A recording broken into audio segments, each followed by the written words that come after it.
Great. Pumped about this pod, man. Let's go. Pumped about this pod. It's a Monday.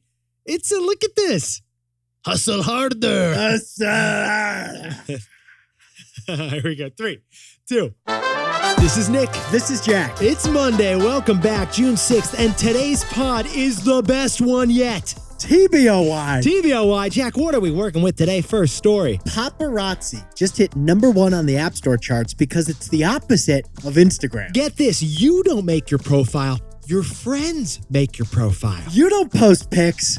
Only your friends do. Second story. What do we got? Jamie Dimon said there's a hurricane coming for the U.S. economy. But hurricanes come every year, technically. Good point. Hurricanes are part of life. For our third and final story, Super Nintendo World is a new theme park coming to California and to Florida. Here's the deal. You ride on Mario Kart in the real world while in the fake world, but with the real world, wearing the fake world. Warriors are gonna win! Ace me Mario. Jack, just a perfect mix to kick off the week. Before we hit that wonderful mix, though. I do love this mix. Funny thing has been happening recently. Yeah, get this. We've been getting recognized by listeners across the United States. It's kind of cool. We're kind of loving it. I'll be honest, I kind of love it. Jack, I just flew on a red eye to New York. I got recognized by a Yeti. Awesome. I was at a beer garden, and the waiter comes over and says, "This is free on the house from a bestie and Yeti." But funny thing, besties and Yetis, this is Nick, but they think I'm Jack. This is Jack, and they always think I'm Nick. No, but I'm Nick. That's Jack. I'm Jack. That's Nick. Yeah, so this is why when Jack and I relaunched the Best One Yet podcast, the first thing we launched was a video version of this pod on YouTube. And starting today, video of every episode is also on Spotify. Yeah, so besties and Yetis, if you're hearing the Best One Yet on Spotify, you can now watch the Best One Yet here on Spotify. We'll give you a second. Yeah. We're right here. Yeah, we are. Hey there. Hey, I'm waiting. How you doing? How you doing, Jack? Should we have looked at the camera? Maybe we should.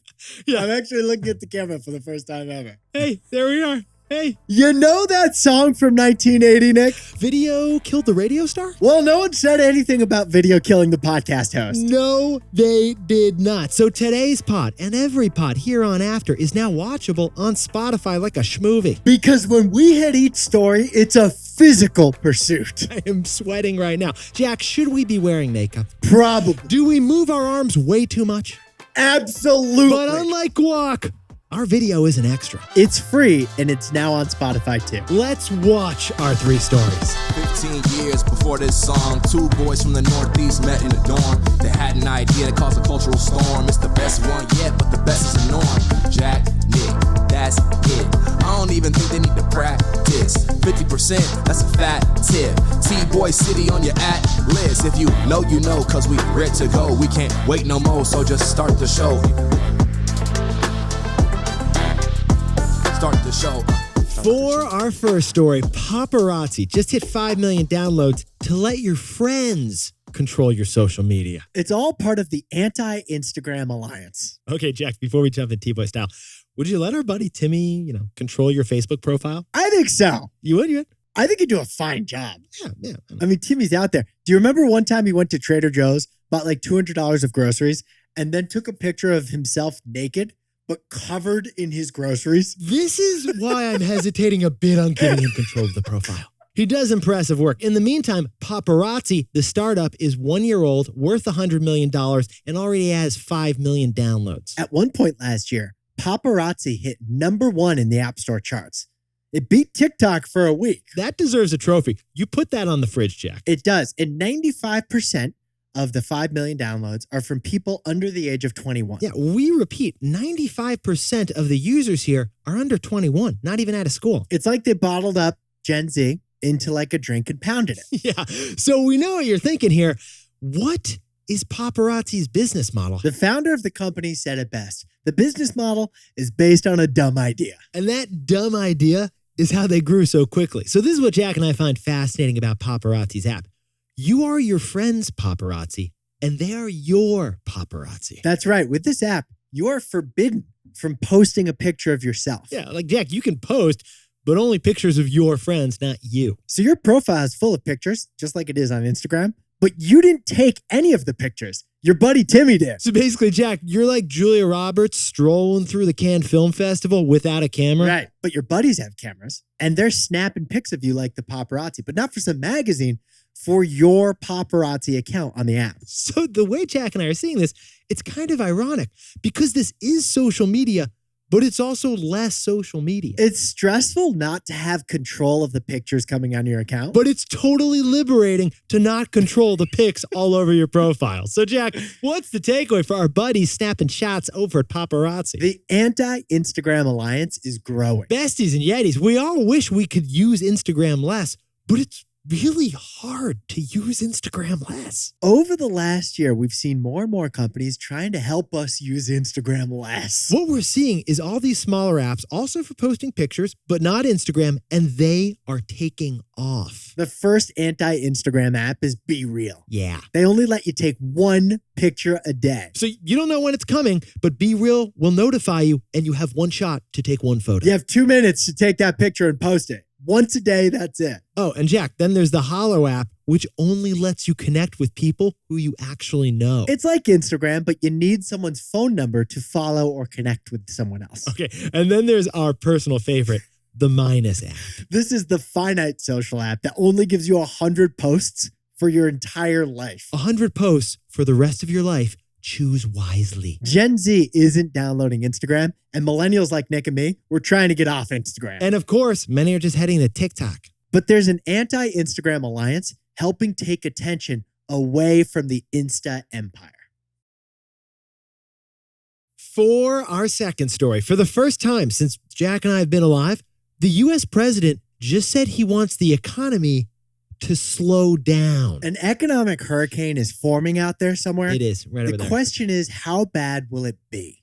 Okay, first Friday every month, Jack and I, we got the calendar circled. Jack, what's going on? We learned how many jobs were added to the U.S. economy last month. And the first Friday in June, we discovered that in May, the U.S. economy added 390,000 more jobs. That's Okay? pretty good. Not too shabby. Here's the shocker. The president of the United States said that's too many jobs. We repeat, in a Wall Street Journal op-ed piece, President Biden said the economy has been too hot for too long. So to stop prices from rising so fast, we need a cooler job market and a cooler economy right now. Okay, in fact, President Biden just said next month, he wants fewer jobs. He wants the economy to be adding 150,000 jobs a month. So like enough jobs, but not too many jobs. Now, that means both our central bank and our president of these United States have said they want the economy to slow down. Okay, we're going to have to quote George Costanza on this, Jack. There's no precedent, baby. It's No unprecedented, baby. Precedent. In our lives, Jack and I have honestly just never heard of anything but grow, grow, grow, grow, grow. For decades, all the president ever talks about is we need growth, growth, growth, the economy, the economy, the economy. Hustle harder. But right now, our economy is in this weird situation where there's too much money and too much demand. And that is what's causing inflation, and that's where you see it, rising prices. So the president wants the economy to slow, the central bank too. We're seeing corporate America oblige. Yeah, corporate America said, oh, okay, you want to slow down the economy?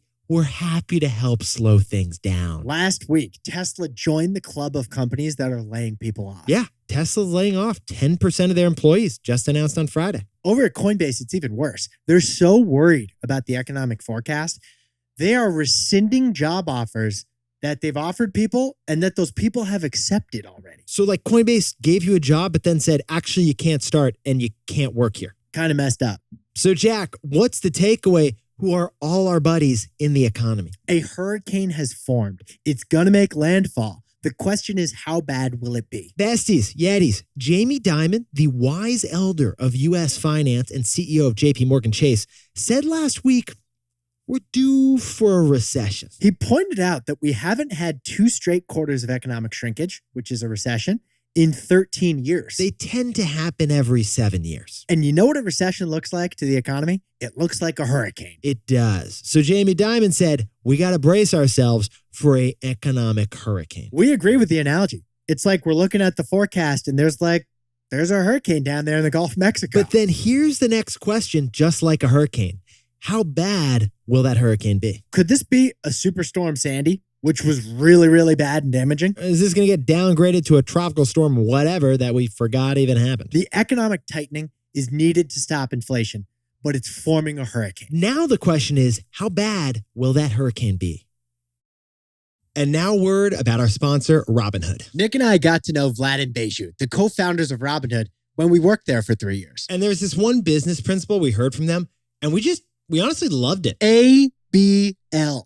Always be launching. Always be launching. That's what keeps customers engaged, it keeps investors happy, and it keeps competitors kind of concerned. Always be launching is also consistent with Robinhood's mission to democratize finance for all. Yeah, not just stock trading, also options, crypto, spending, wallets, and more. They launched a lot of stuff. And that's something we heard, we saw, and we adopted. Yeah, this week we relaunched the podcast as the best one yet and launched a video pod right here. More to come. If you're not on Robinhood yet and want to get started, go to Robinhood.com/TBoy and choose your free stock. That's Robinhood.com/TBOY. Certain limitations apply. All investments involve risk. Robinhood Financial LLC, member SIPC. By the way, Robinhood is no longer affiliated with us or this podcast. For our third and final story to kick off the week, the new Super Nintendo World is entering the fight for your Florida family vacation. Nintendo's not a metaverse company. It's No, a it's not. reverse metaverse company. Okay, Jack, some people aren't going to like this. No, they're But Universal Studios, the lift to Disney's Uber. I agree. It's got the number 2 theme park in Orlando, the number 2 theme park in Los Angeles. It's got number 2 characters. I mean, Scooby or Mickey, who you got? Who you got? Look, Universal's got Harry Potter and Jurassic Park. Impressive. But Disney's got Marvel and Star Wars. Oh, and Universal Studios, it's actually owned by Comcast, the $200 billion cable conglomerate that still has you on hold. So Universal Studios wants to beat Disneyland, and they've decided to go Japanese to do it. Universal Studios Hollywood Resort is opening up a Super Nintendo World early next year. We just got an early sneak peek of what Super Nintendo World is going to look like early next year. And what Super Nintendo World is doing is beating Goofy to something new. The hero product of this brand new theme park attraction, it's got to be Mario Kart. Yeah, Mario Kart Bowser's Challenge. That's the name of the ride. And here's what's going to happen. You and a companion are going to jump into a physical Mario Kart, just like the video game, and compete against other people who are in other physical Mario Karts. So it's a moving roller coaster classic. You've seen it before, but there's one difference. Instead of loop-de-loops and G-forces, this roller coaster leans into augmented reality. Yeah, you're not just wearing a seatbelt. On this roller coaster, you're also wearing a helmet with an augmented reality screen visor. And you have a steering wheel. And as your cart moves, the screen shows track features that you remember from the game, like Koopa Troopa Beach, going by on the left and the right. Throwback to the dorm room. So you turn the wheel to avoid a green shell that's being thrown at your face. And then the screen reacts to your turning of the wheel, and like you go to a different area in the course. Before you know it, you're slipping on a fake banana peel at 65 miles per hour. This is so different than other roller coasters. Yeah, Disney just hasn't done this yet. And that's because it relies on augmented reality. We know your next question, and the answer is yes. Yoshi and Donkey Kong rides, they're coming next. Oh, I thought you were asking dibs on Yoshi. And yes, you can be Yoshi. That is so nice of you. Thank you. Great co-host. So, Jack, what's the takeaway for our buddies over at Nintendo? Nintendo is going reverse on the metaverse. Yetis, ever since Zuck doth declared that the metaverse is the future, every company is racing to join. Even Sony, Nintendo's Japanese rival, is leaning hard into their VR headset. But Nintendo's not. No, instead of providing an escape from reality via headset, Nintendo is enhancing reality. They are. Last month, we told you that Nintendo was doing the same thing with a new version of Wii Sports for the Switch. Yeah, well, now Nintendo's getting you into Los Angeles and Florida to compete in a very physical experience. All of tech and all of media is racing after Zuck's metaverse. Well, Nintendo's racing after Wario with a red shell instead. Nintendo sees the metaverse? Yeah. I'm going to go in reverse instead.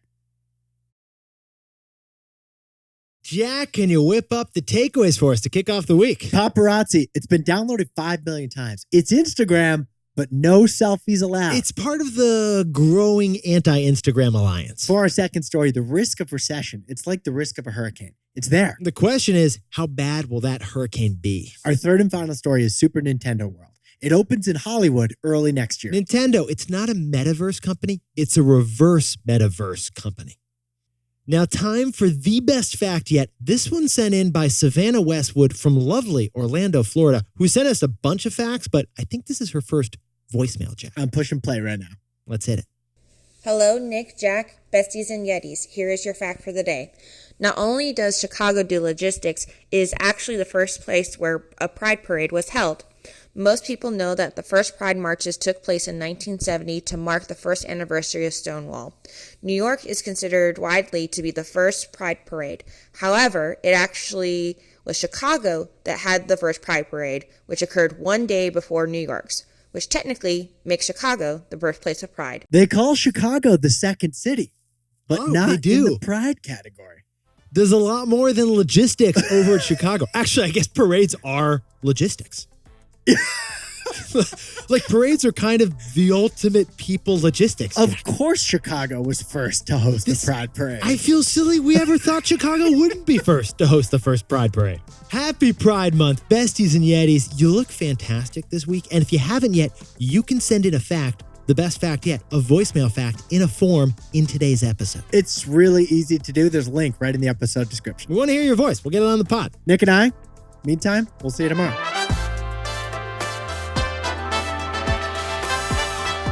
And before we go, congrats to bestie Jocelyn Huang, who's traveling from Spain to Italy before she starts her dream job. There you go. That's a win. That's 2 wins right there. Celebrate that. And congrats to Class 4 at the University of Washington's hybrid MBA program. They've been listening to this pod every day since fall semester 2020. And congrats to Stephen Delgado McCollum, who just got the internship at Morgan Stanley. And Gift Chujor just got an internship at Goldman Sachs. And congrats to LeBron from Ohio for becoming the first billionaire in pro basketball. And happy birthday and bon anniversaire to Tucker Massad, who's celebrating over in Paris. Happy 40th birthday to Robin Duda in Atlanta, Georgia. And Leonardo Lima Montero, happy birthday down in Orlando. Happy birthday to Katie Chen in San Francisco. And to anyone else celebrating something today, make it a T-ball. Celebrate the wins. This is Jack. I own stock of Disney, and Nick and I both own stock of Spotify and Robinhood. And now a word about our sponsor, Robinhood. Funny little thing about the Robinhood logo. Okay, go look at it right now. Most people, you just see a feather. Robinhood's feather and a cap. Pretty classic. But it also looks like something else. If you look closer, you may see an arrow pointing up to the right. Yeah, the Robinhood logo. Nice little Easter egg in there. It's not just a feather. It also symbolizes bullishness. There's a little arrow in there. If markets are up or down, it's nice to be optimistic. We always love that little detail in the Robinhood logo. Honestly, it's all about the little things in life. If you're not on Robinhood yet, want to get started, go to Robinhood.com/TBoy and choose your free stock. That's Robinhood.com/TBOY. Certain limitations apply. All investments involve risk. Robinhood Financial LLC, member SIPC. By the way, Robinhood is no longer affiliated with us or this podcast. Molly's like, do you guys do that every episode? Nick's like, Jack decides to do it like 3 out of 4 episodes. I assume you make a length choice. I kind of do, but it's really arbitrary.